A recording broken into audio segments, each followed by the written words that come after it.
তো কেমন আছো সবাই? আশা করছি সবাই ভালো আছো। তো আজকে আমি যাব অনেকটা দূরে। চলো তোমাদের দেখাই আমি কোথায় যাব। তো এটা হলো আমার রাজা। তো তোমরা হয়তো ভাবছো যে মোটরবানিকে রাজা কেন বলছে।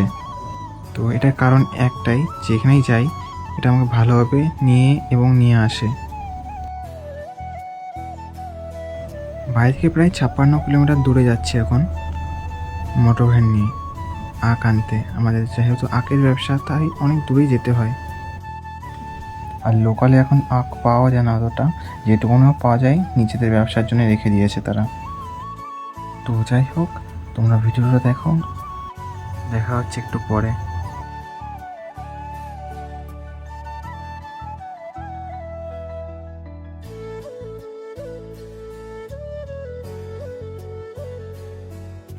এখন মেমারিতে ঢুকলাম, এই যে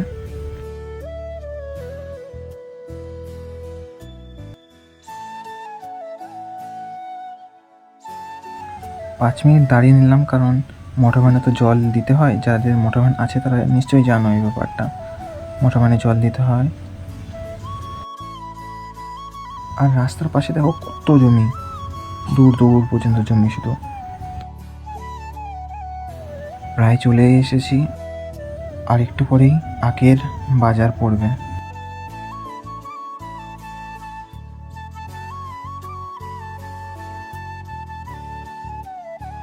আখের বাজারে ঢোকার আগে কিছু একটা খেয়ে নিচ্ছি, কারণ ওখানে গেলে তো আর খাওয়ার টাইম পাবো না। তাই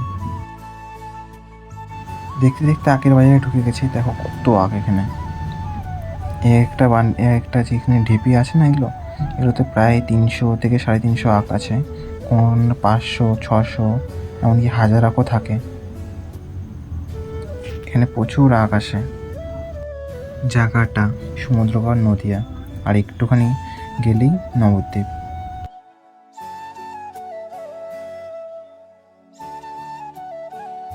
দেখো ও পাশেও কিন্তু আখ আছে। দেখো,